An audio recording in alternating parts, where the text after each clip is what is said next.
being heard is part of being an entrepreneur. You know, if you're going to do things, you're going to take risks, and you'll have high risk, and you'll have some losses along the way. But you focus. What did I learn on each of those, and how do you move forward? To do what I do, you have to do it to be authentic and do it that way. It's all about authenticity. Invest in and follow principles. That has proved to be pretty successful. This landlord's gonna make almost $2 million over the next 12 years for doing something one time. And that's like residual. This guy's got another 7 retail spaces and he's got 10 stories of apartments above it. And I'm like, man, I'm on the wrong side of the coin, right? I need to own real estate, not broker it. You start doing deals that are absolutely life-changing, like that put you on the path for intergenerational wealth. Welcome to the Real Estate HomeRuns podcast. I am your host, Luis Vanderhorst. This is a podcast for busy professionals who want to learn about passive income producing strategies that have helped others crush it in the real estate world. Whether you are a new or seasoned real estate investor, this is the podcast for you.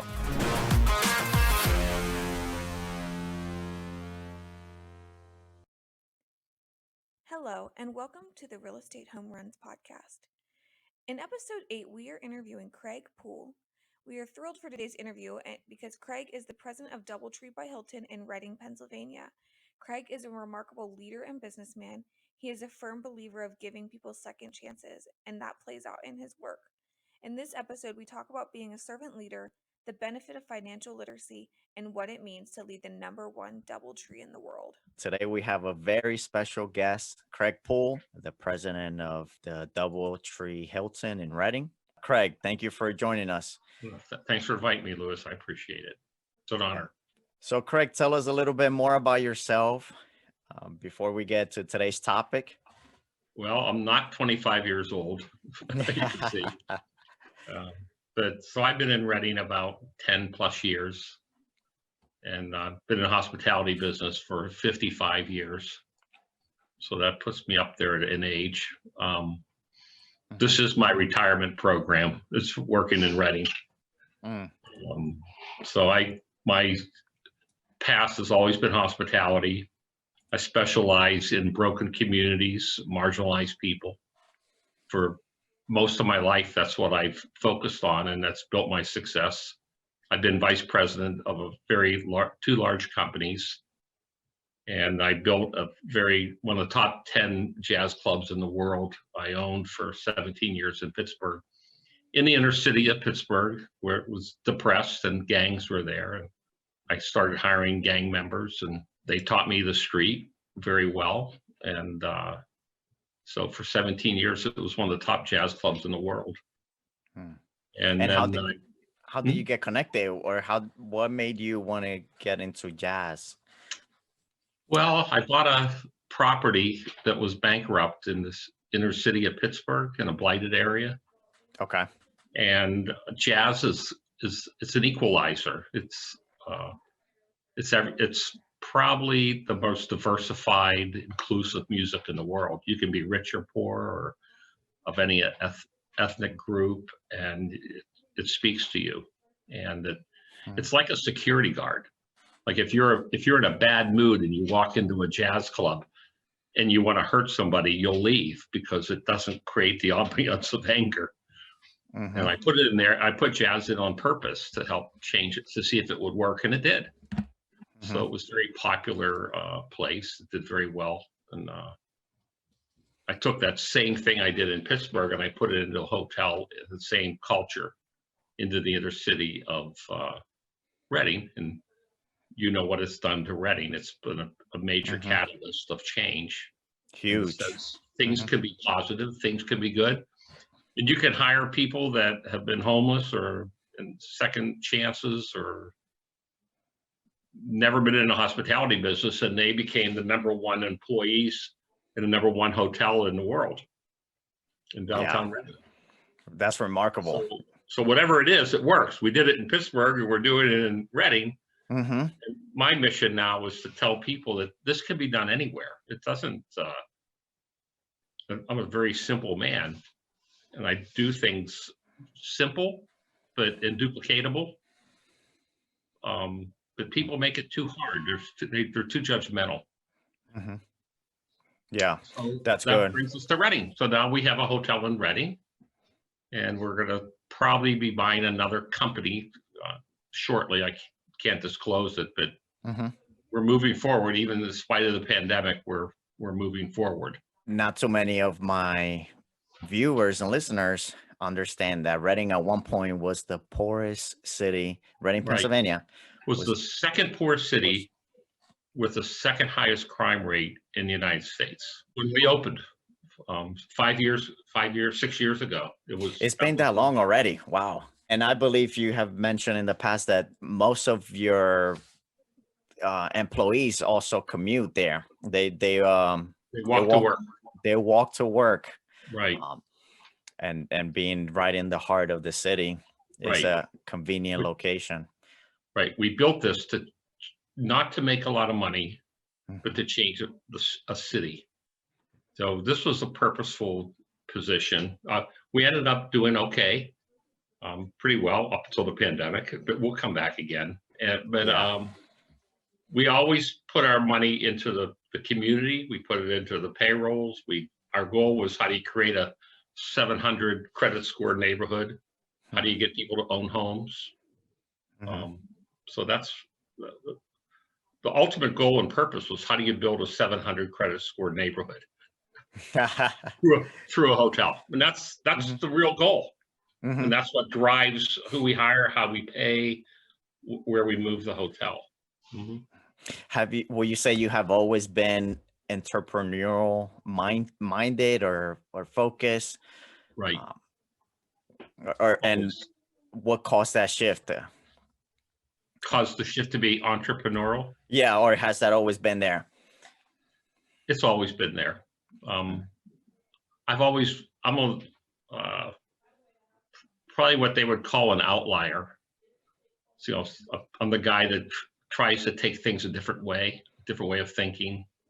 I don't like to see things as, I never agreed with corporate world. I always thought it was too selfish, and it was more based on profits than it was based on people. So I actually have a podcast we do occasionally, haven't really kicked in, called Humanizing Profit. I'm not trying to push that, but it's my commitment to life is, how do you make profits, but really you humanize it to get to there. Yeah. And what was the name of that podcast? It's called Humanizing Profit. Humanizing Profits. I'll make sure to put a link also on the comments for people to access that.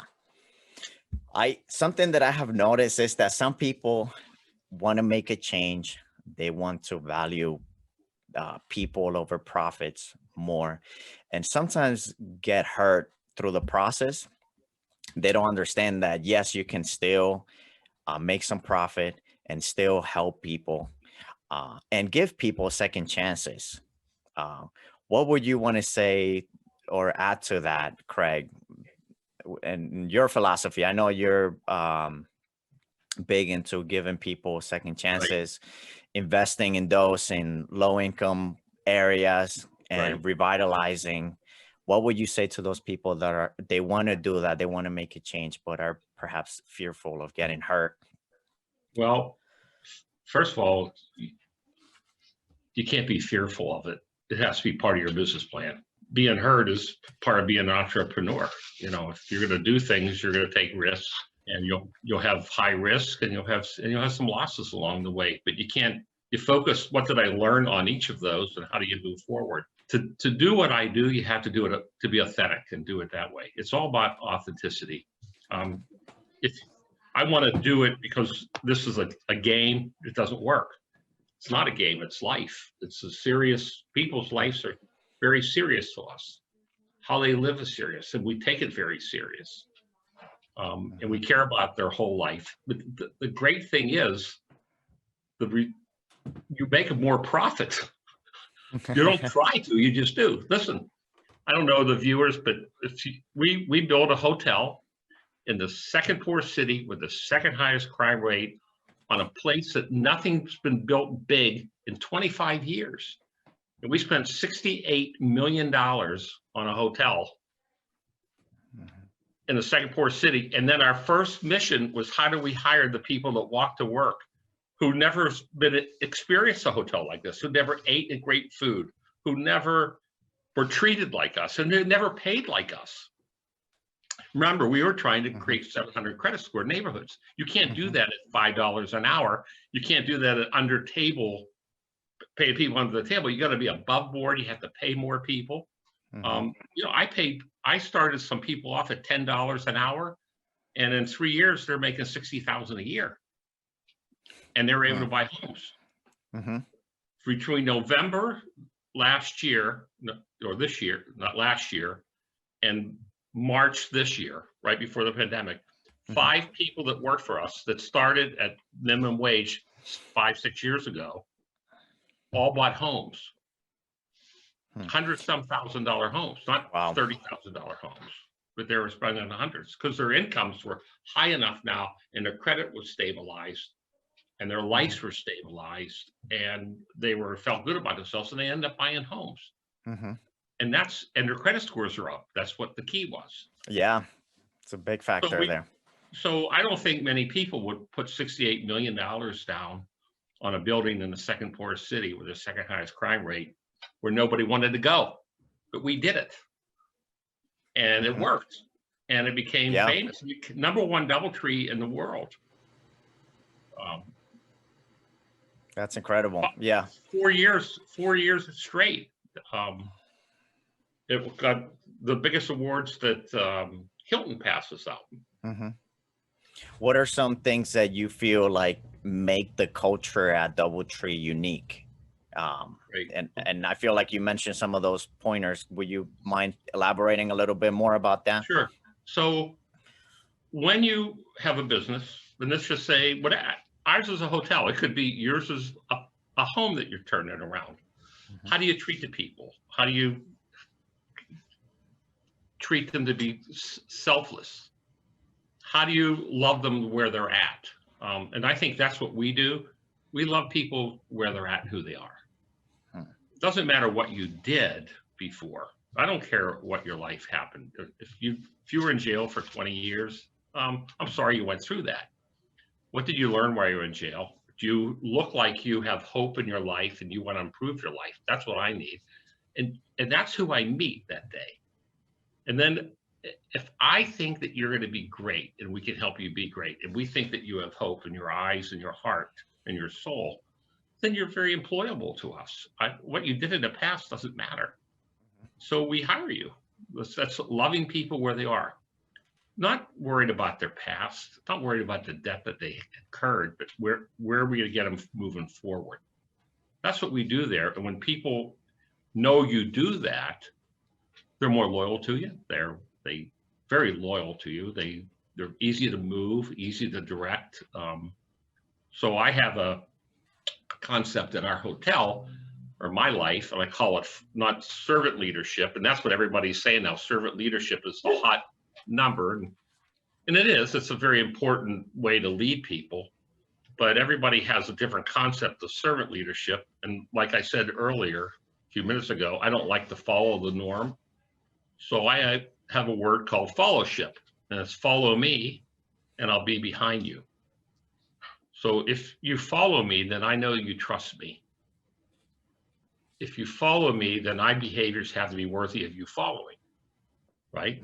So it's always keeps me on guard to try to be a better person, to stay current, because I have people trusting me and following me. The key here is most of the people in the inner cities of life, a lot of people everywhere, nobody was behind them. Corporations are not follow me, but are they going to be behind you if you fail? Not always. So I am always. In fact, I just went through that with someone maybe an hour ago. He has a situation, and I said, look, Frank, I said, I'm behind you. Always remember I'm behind you, and we'll get through. And I know that you're in the real estate business in Reading, and people will buy from you if they trust you. They'll buy from you if they like you. They'll buy from you, and they'll follow you, and they'll buy more. It's all about trusting you. You started, and then people follow you, and then you stay behind them. Just say you sold a house or I sold a room and it wasn't right. I'm going to be behind them. I'm not going to throw somebody under a bus. And there's a lot Yeah. going on. So it goes back to the word authentic. So what you say is your behavior has to be worthy of someone following. The other thing with what we did with our real estate, and this is real simple, and I give a lot of talks on this, but when you change the environment, you'll change the behavior. So we changed the environment of a main street of Reading, that there was crime and homelessness and brokenness and a lot of things going on in downtown Reading.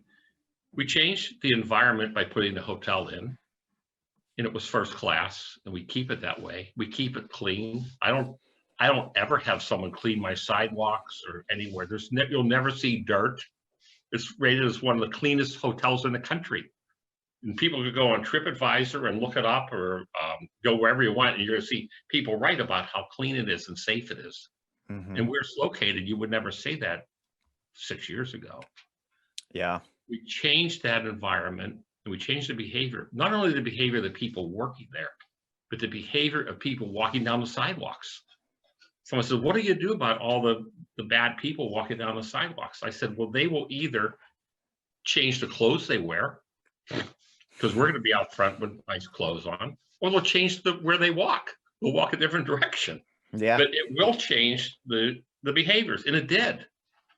And it's changing the behaviors rapidly. For as much issues that there were, there's less issues now because of this DoubleTree.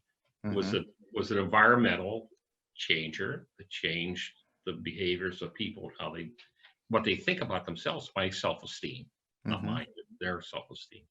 Yeah. And they're proud of it. They're proud to have a DoubleTree.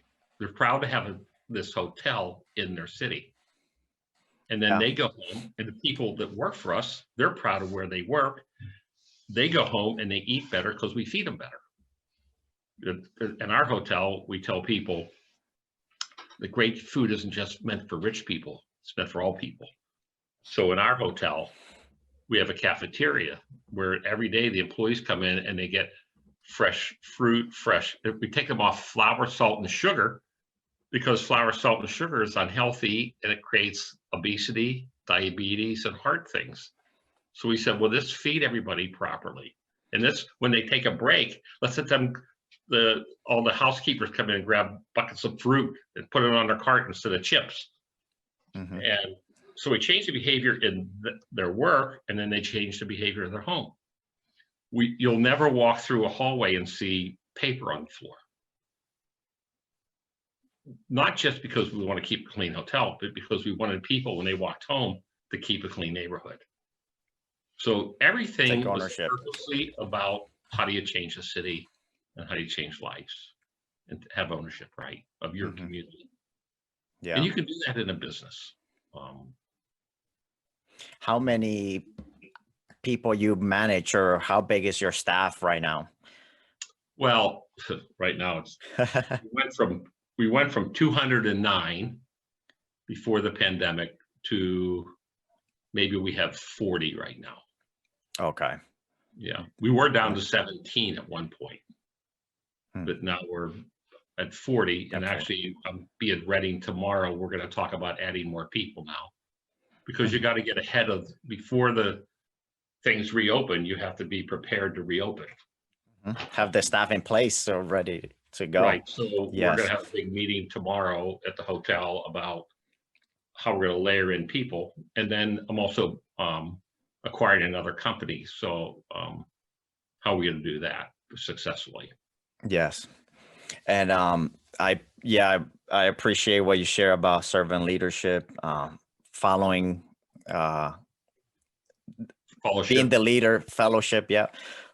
Fellowship, and authentic behavior, and also changing the environment, and how that also changes people's behavior. Right. It's not just a phrase. You have to turn it all into actions. So I'm not, like I said, I'm pretty simple. I listen to people's good phrases and then I turn them into actions. What people say they want to do, we try to do. And not everything's successful, but we fail. We call it failing quickly. If you do something and you fail fast. What'd you learn from it? Move on. And that's pretty much our business model. Do it quickly. Is it big enough? Does it create value? Is it good for the community? If those three things measure, boom, we move. That's good. And how does it work when there is a hotel business? People just see what we see online. What does it look like behind the scenes to put a deal like that together? Do you need several investors? Yeah, you need a lot. A lot. You need a lot. We had a lot of government help going into this. Okay. Because the key opportunity zone money, lots of different pieces of money, because we were going into a blighted area on a blighted piece of property. So, and it falls under opportunity zone. Yes, it does. So one of the things that we wanted to do, and it was purposeful, and I built other hotels before, and been a lot for ourselves. We owned 3 Hampton Inns years ago. But what we did with this was, let's take all that we get from the government and let's make it work the way the government wished it did work. Like, we're going to give this to you to improve the city.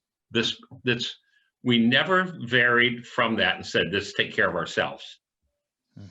It always went to the purpose of what we were supposed to do with the money. And that's tempting as a developer or a builder or anybody. But we did it, and the rewards were astronomical. We got more out of the rewards of doing it than if we would have, tilted the scale a little bit. So being forthright, being honest, being what's the mission of the money? That's the mission that we do. If the mission was to pay back a bill, we pay all the bills. So we created, I think, a perfect model when, and I wanted to do that on purpose. This is intentional.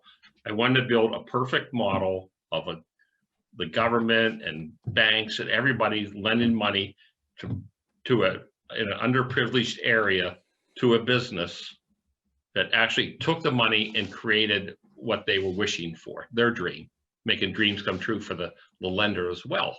All the lenders. So, and it worked. Yeah, and we're seeing the fruits of it now, and I feel like it'll continue to happen for years to come. And people now are seeing a positive image of Reading as a result of this. And we knew that if what we did, that we would create, and if we paid people right, if we, we pay above the scale, probably $15 an hour and up. Our payroll in 2020 or 2019 was, I think it was around $7.5 million of payroll. That's a lot of money, and it's all local. Remember, probably 92% of that 7-point-some million went into the city of Reading's coffer of employees so they could buy homes and live well and not become evicted or homeless, or so we would take care of them. So that's a pretty big commitment. Yeah, absolutely. And it's being it's very deliberate and very strategically used. Right. Thank you. Yeah. It is deliberate. Why? Thank you. Why is home ownership important for people? I know we talk a lot about home ownership in our community, and some people don't realize that they can pay a mortgage less than what they're paying for rent. Right. It's bizarre. So if I have a few minutes, I'm going to take you through a little trip. So when I came to Reading, I sat on the curbs with people for a year before I even started the hotel. I sat on the curbs. I went to the back alleys. I went to the different bodegos. I went to some of the bad bars.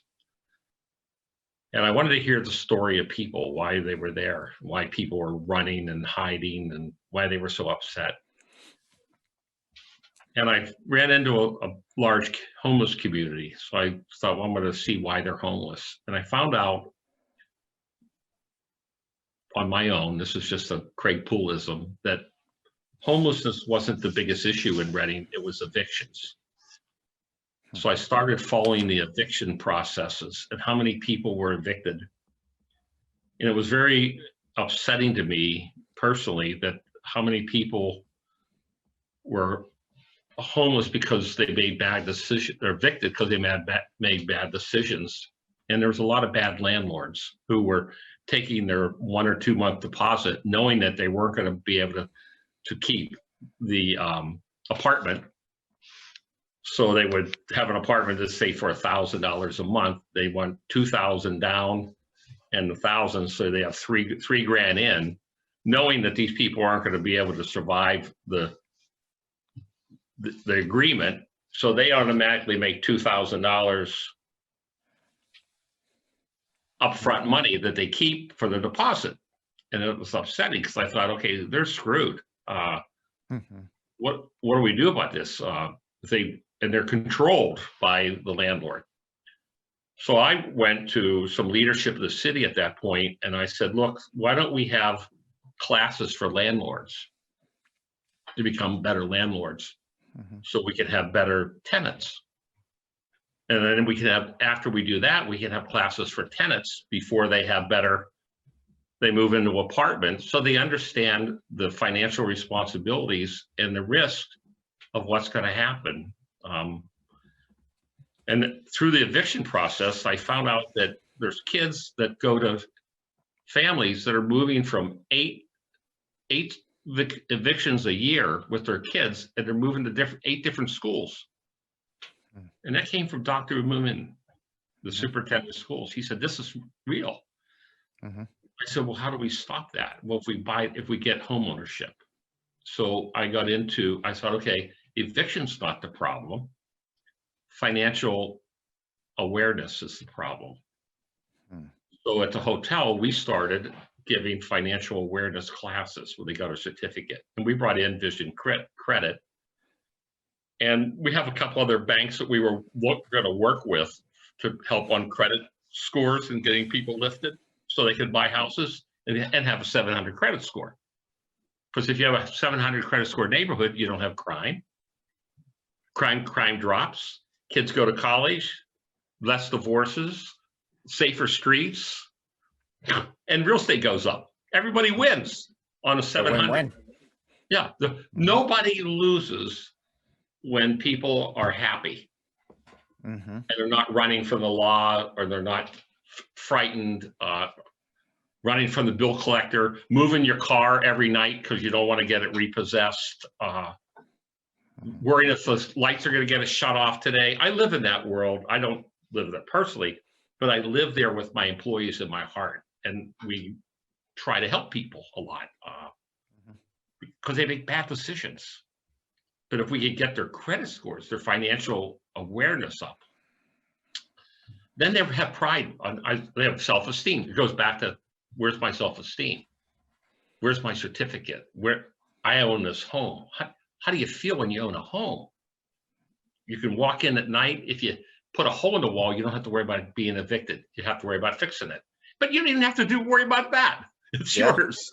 It's yours. It takes those things away and it puts it in a fair playing ground. So yes, we work with homeownership. I think I'm on the board with Habitat for Humanity. And we do 75 hours of financial literacy learning before someone can buy a home. That's one of the key roles that we play. And we've even opened it up to, if you had someone and you wanted to send them to our classes, we would take them for free. Okay. Because for us, and if I have financial literacy courses in my hotel, you can send a homeowner to me for free.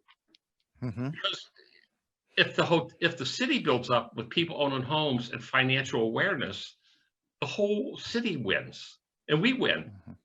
But if it continues to go backwards, it doesn't. Yeah. But we look at great home ownership. Like right now, I'm working. Well, I'm focused right now on pain abatement because you may or you may not know this, but Reading has the highest concentration of lead poisoning in children under 10 years old. I did not know that. Yeah, because the homes built before 1946 are full of paint. And the kids eat paint, then they get autism, and then they can't learn. So they start school and they're already slow learners because they've been chewing on paint, right? And they're unhealthy. So we're working on that now. I speak a lot to that situation. We're trying to help get people aware of it. Habitat makes sure you have a sound home with sound roof, a new roof. They have new heat, light, and power and insulation. So when someone moves into one of our houses, their utility bills are low, their roof doesn't fall in. We put new appliances in, so they're not back against the wall buying a home. And then when the roof, if you buy a room from a bad developer, and the roof comes down, you're that's it. You're done. It's already you already have the deed for the house. Yeah, you're done, and you know that. So we're trying to get people to make great decisions. We're trying to lead the community to say, this build, if we're going to flip a home, let's flip it right. Let's be fair to the people. Let's be authentic flippers. Let's be authentic real estate agents. Let's make sure that people understand. And when they move into a Habitat home, we give them a broom and a dustpan. Say, clean your sidewalk every day. Change the environment, you'll change the behavior. Keep your windows clean. They'll clean your windows. So it doesn't take a lot. It takes a person to begin a movement, and then a block becomes a movement. And people make better decisions, and then the real estate goes up.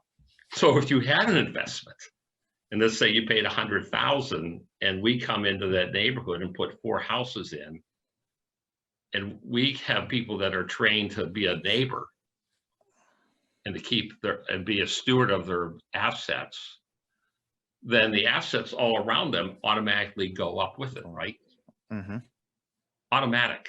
And the value of your investments can increase significantly. In my restaurant in Pittsburgh, I bought a house across the street because I needed 6 parking spaces, and they had 6 parking spaces. I wanted the house. I wanted the parking spaces. Yeah, they were critical to me. And I paid, this was in probably 1990 something, early 90s. I paid, I think, $10,000 for this house. So I got out of it eventually, too soon.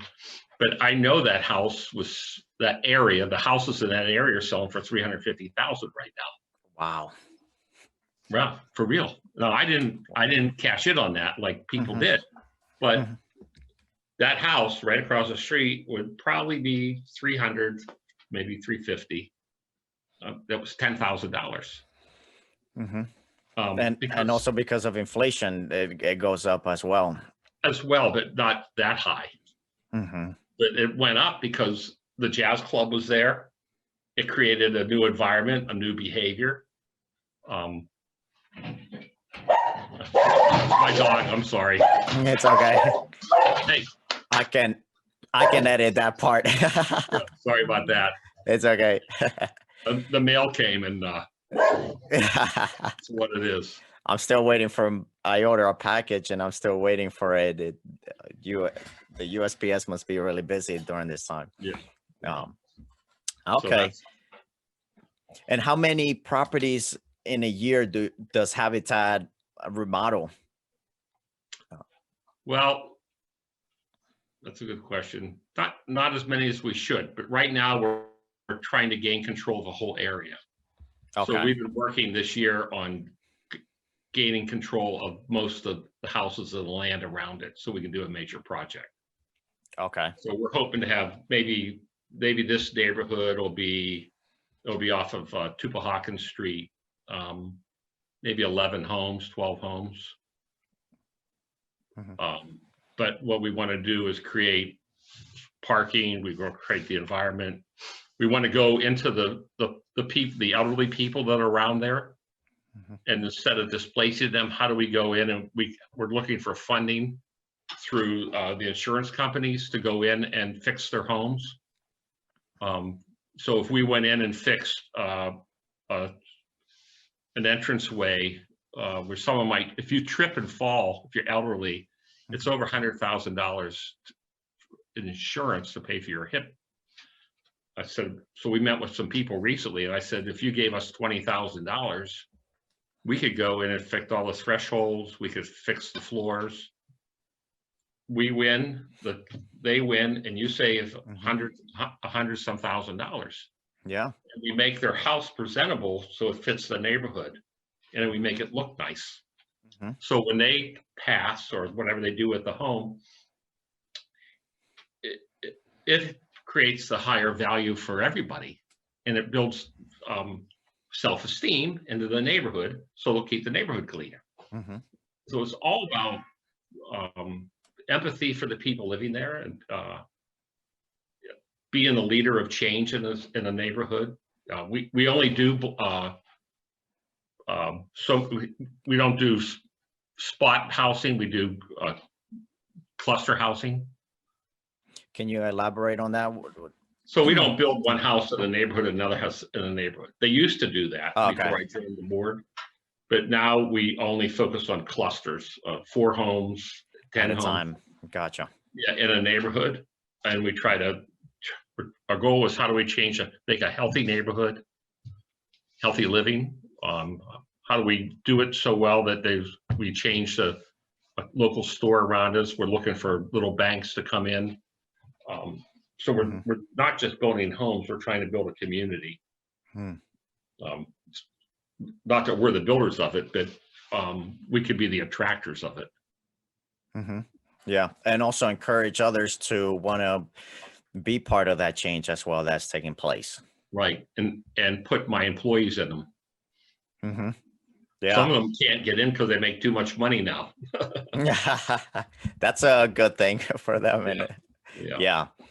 And it all starts with having proper financial education. Every time. People fixing their credit score and getting that self-esteem up, and that ownership, taking ownership and our community. And paying their bills. Paying your bills and getting off the system.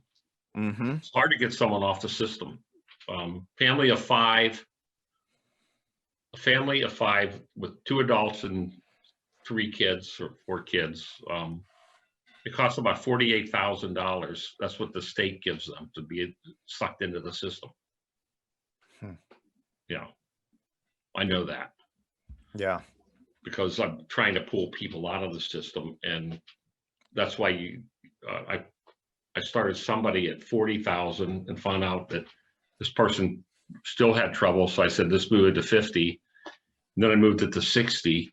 It was experimental to see how far do I need to go and pay to get somebody off of the system of food stamps and Section 8 housing and all that. How do we?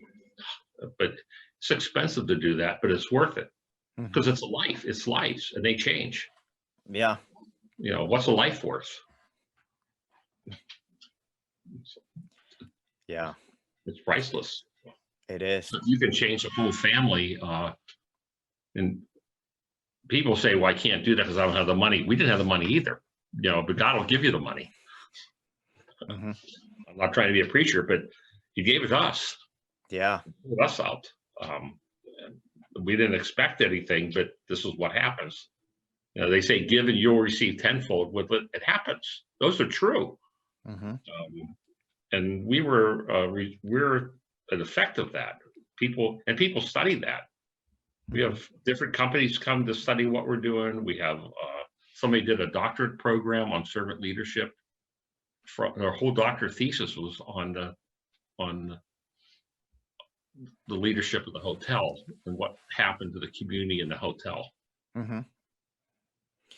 Being a leader, Craig, and being someone that is constantly always giving, how do you recharge? What are some things that have helped you recharge, regain your energy to go back and do it again 100%? Yeah. So follow me and I'll be behind you. When I know people are succeeding, that's recharging to me. So I can go on and on and on. I'm 71 years, I'll be 72 soon. And I can work circles around people because it's not about me, it's about them. It's never going to be about Craig Poole. Once it is, then I become angry. And I know that. That's what selfishness is. Anger is, it's a big weight to carry, to be, well, I need to go do this. I need to do this. Selfless people have a lot of energy. Albert Boskoff was my mentor and friend. He was probably the most selfless person I ever met. And he worked to the day he died at 87 years old. And I see other selfless people that were successful. And I want to go back to the fellowship thing because it's important, because it's a selfless way of living. Because you have to stand up behind the every action that you make, and your actions have to be in the benefit of everybody else. Now, who do I model this from? So one would be Martin Luther King. He did fellowship. Follow me, and we're going to be part of a change of the world. And he did. And people followed him. And he took the beating. He took the risk. He went to jail numerous times. He got assassinated. But he was behind everybody. A guy named Mahatma Gandhi said, follow me and we'll go to the sea. We'll get the salt from the sea. And they started off with him, and he got beat. He went through a hard time, and people followed him, and he changed the world. And I'll go back to the Christian part is Jesus Christ, follow me and I'll make you fishermen of men. Follow me and I'll be behind you. Yeah. So I'm not starting anything new. This is who I follow are people that have fellowship. That's why I call it fellowship. Just I don't think it's a word, but it is a philosophy that I have in my mind, and I teach it to people. It reminds me of the role of like a mentor and guide. Mentor, right. And not only stopping there, but also finding some mentees. Right. So let's say that you're in real estate. Follow me. I'm going to go to this neighborhood that nobody went to, and I'm going to take a risk, and I'm going to build a home here. And then I'm going to build another home. It's a risk. But if people are following you, they're going to follow you, and they're going to build a home there with you. There's too many followers right now. Way too many people not enough leaders leading people the right direction. And too many people doing the same thing. I don't think there's a habitat in the world that is looking at trying to rehab the homes around them so that we don't gentrify them. It's more, how do we help them be successful? And how's that work? And I can guarantee you that the real estate will go up once we get this in effect. And once we do a whole block, the blocks all around it are going to grow significantly, and they're going to be safer and cleaner. And changing those generations. Right, generations. Yeah. And what would you say you would advise someone if you were 18 now? What would you advise someone based on your experience and your knowledge?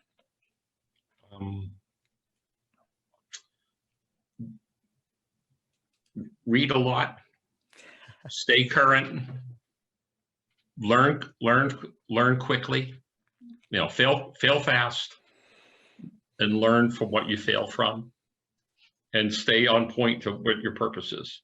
Don't let people pull you backwards.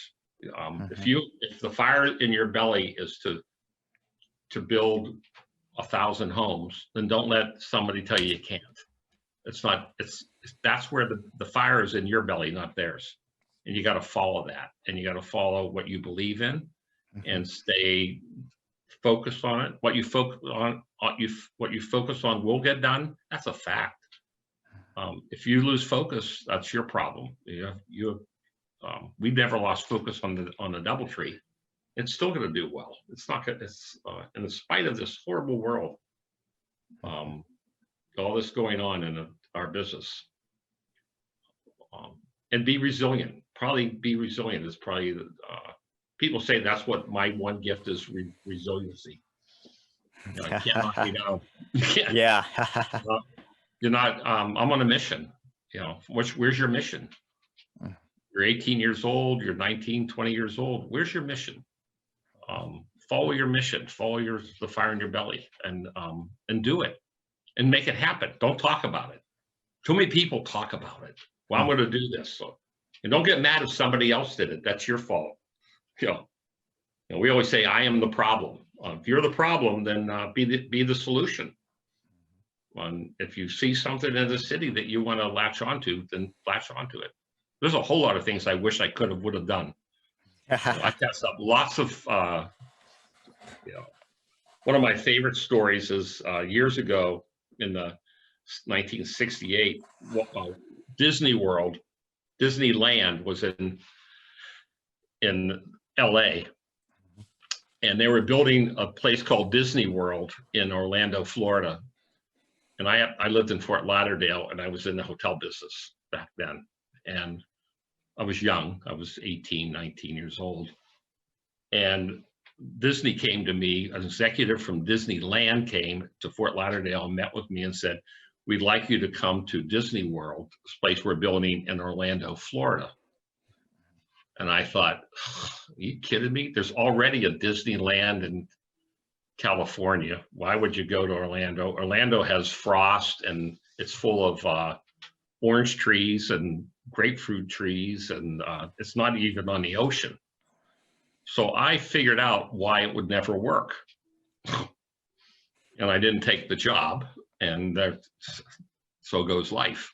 But I would have been one of the first people hired for Disney World. and here you are now. I think, well, I did okay. And doing something, different. Yeah, but, well, a lot of people say I'm like Walt Disney too. So a lot of people say I tell, one of my slogans is I make dreams come true for people, and we're committed to that. And that's probably why the hotel's doing so well. Yeah. And sometimes we think that we have an idea, we have a goal in mind, and we think that's may manifest in one way. Maybe years later, we will see that it manifests in other ways. And yeah, well, you really have to follow your gut sometimes. If there's anything I could have done, I wish I could have taken that job with Disneyland or World just for a part of my life, but I didn't. But these are, you don't want to have regrets. You don't want to. Here's what happened to me. I was young, and my father was going to buy a restaurant, and he didn't. And the restaurant became very successful. So later on in life, I wanted to buy a restaurant, and I thought, I don't want to be 60 some years old and wish I could have done it. So I did it. You don't want to look backward and say, I wish I would have done something. That's tough. So I kind of have always moved. One day I'm going to be 60 or 70. I never thought I'd be 70, but 60. And I don't want to look back and say, I wish I would have done this. So I went and figured out how to do it while I could. And I did. And I lived a pretty good life out of that and made a success out of that. Now to wrap it up, what would you say are 3 things that have helped you hit real estate home runs in your life? Whether like tips or principles that you live by? So So my deals have been buying real estate, and best deal we did is we bought real estate in a place that it wasn't hot yet. In Cranberry Township, Pennsylvania, we bought some land and built a hotel there in the 70s. And now it became the fastest growing community in the country in the 90s.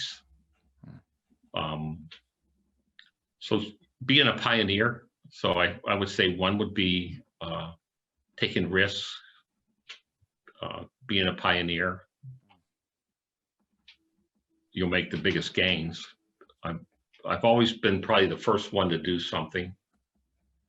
And like the jazz club in Pittsburgh, I bought a 16,000 square foot building for $25,000 with a liquor license. Wow, man, just the liquor license today is worth Right. 100,000 or so. Right.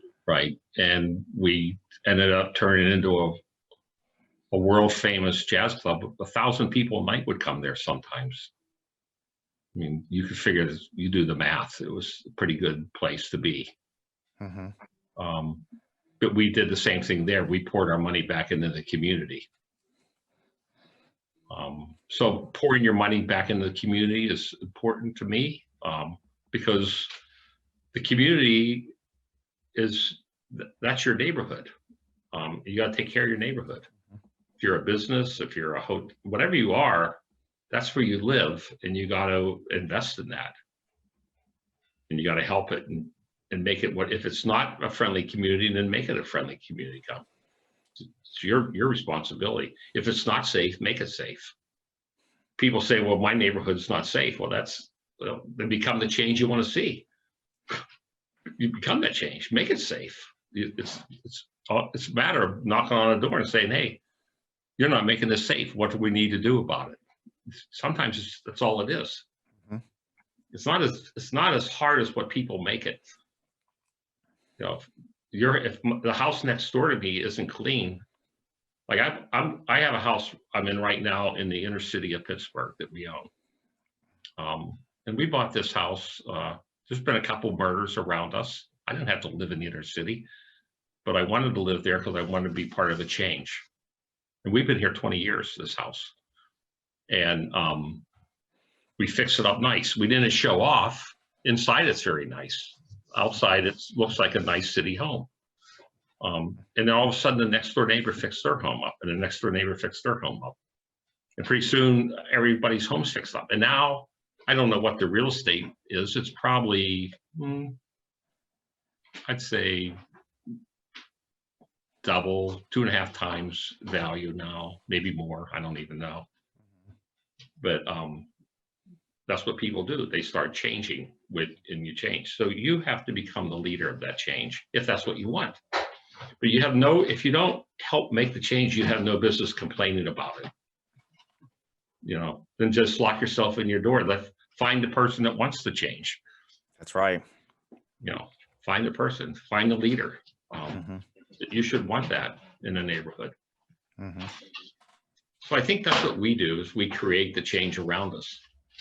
My wife, in our city home, she ripped out the whole front yard, and it's full of pots and plants. And people drive by all the time and stop the car and say, I can't believe how beautiful that is. Well, you could buy pots and plants. You don't need a committee. You don't need to go to a bank and say, can I buy some pots and plants? You go to a forest and buy plants and pull plants up. It's just a matter of doing it. And then she did it, and then all of a sudden another person does it, and now their houses look prettier, and then the real estate value goes up. Yeah. So if crime goes down, it does, and if their credit score is up, their crime credit score is going to go down. Home ownership, you have to have financial awareness to own a home. Or you're not going to own it for long. So you got to be aware of your choices when you buy something. You can't have a $100,000 home and a $150,000 car. One of those is probably not going to make it if you have an income that only affords a $100,000 home. Something's going to go. Yeah. Yeah. So you got to buy according to what you can buy. This is what I can afford. You don't have to keep up with the Joneses. You just got to keep up with yourself. And don't move into a neighborhood if you can't afford it. Find the one that you can afford and then sell it and flip it. And eventually you'll get to that house. But if they buy that house immediately, they're not going to live in it for long. So how can people stay in contact with you if they want to know what Craig is up to or get any updates about you? So I have a very active LinkedIn account. Okay. It's typically it'll have anywhere from maybe 4,000 to 60,000 views on it, people following it, Craig Poole. And then my Facebook is always 99% of the time it's used for what we're doing in the city. My email is Craig Poole, capital C-R-A-I-G capital P-O-O-L-E @Hilton.com. And I'm not passing out my phone number. If we get linked up and we become friends, I'll pass out. I pass it out to someone today from LinkedIn. I don't know, but she messaged me and she it was a sincere message. And I said, you know what? Here's my cell phone. You know, you go ahead and call me anytime, because it was compassionate what she had. I had empathy for her. So, but we're busy people, so we don't want to just answer phones or nothing. Yes. And I have very important people like you that I do podcasts with. Well, it's been an honor to have you here, and I'm sure my audience got a lot of value out of it and what you had to share. Yeah, well, let us know what you got value out of. If they would email you back or me or say this was valuable, or maybe you could talk about this more. You know, how can I be better? Because it takes time to do this, and people are important to me. I don't want to waste your time or my time. I want it to be successful time. That's right. Yeah. You know, you were important to me. I was panicky when I couldn't get on today. I thought, and for all your commitments with people. If you have you're important to me as well. Yeah. Thank you. Yeah, and I that's my heart also, to give back to the community, give value to people. In my position as a teacher, that's what I do, to change a kid's life in the hopes that that kid is going to change their family's lives, and also in the real estate as well, restoring lives and families one house at a time, bringing dignity to them. Yes. So I have a story about Northwest Elementary. Okay. So we went to one of the classrooms, and I don't remember what class. It might have been 4th or 5th a year ago. And I gave them, and anybody can do this. It's a good thing to do. Mostly if you're selling houses with yards. We have a green roof at the hotel, 35,000 square foot green roof. So I wanted the kids to enjoy the green roof. You might want them to enjoy a yard. And I gave them seeds, all the seeds that go into items that go into a taco. And I gave them seeds, all the ingredients that go into a pizza. So they had envelopes with seeds in them. And some kids planted the seeds the items that go into a taco, like peppers and onions and tomatoes. And some went and planted seeds like oregano and basil and tomato that go into a pizza. And they planted the seeds in little pots in the classroom. And then we went in and took the seeds in the spring and planted them in a garden on our rooftop. So the kids would have kind of an ownership of the DoubleTree, like they had roots into it. And then they took care of the plants at the DoubleTree. So they would come to DoubleTree, and it was, we went in to feel the environment, change the behavior from a school. And then when August came, we harvested their food and we took it into the kitchen and we made tacos and pizzas with the item that they made.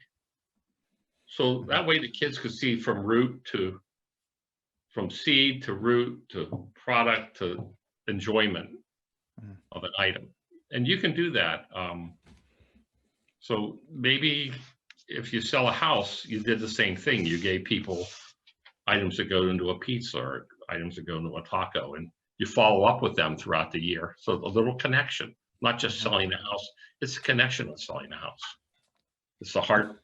Well, I don't have time. Well, you have a lot of time if they call back and say, I want to sell it, and I want to buy another one. You created a community and residual income. But people say, well, I'm going to move on. I don't have time. We don't move on. We stay on. And it's built us a line of success of repetitive business. You know, a real estate agent sold me gave me a gift of a cord of wood for a house that we owned in New England. And when we sold that house, I call it the cord of wood was impactful to me, or half a cord, maybe it was. But I thought, you know what? And I recommended many people to her because of a cord of wood. And she made a lot of money on that cord of wood. But sometimes it's not the selling of a house. It's not. It's the relationships. It's the selling of a relationship, and the house is part of it. That's all. That's good. Yeah, and there's great value when we place people before profits and treat them with dignity and respect. Right. Hey, awesome. Thank you so much for Thanks your for leading time me today. Yeah, this was great. Bye, everybody. I wish All you right. well.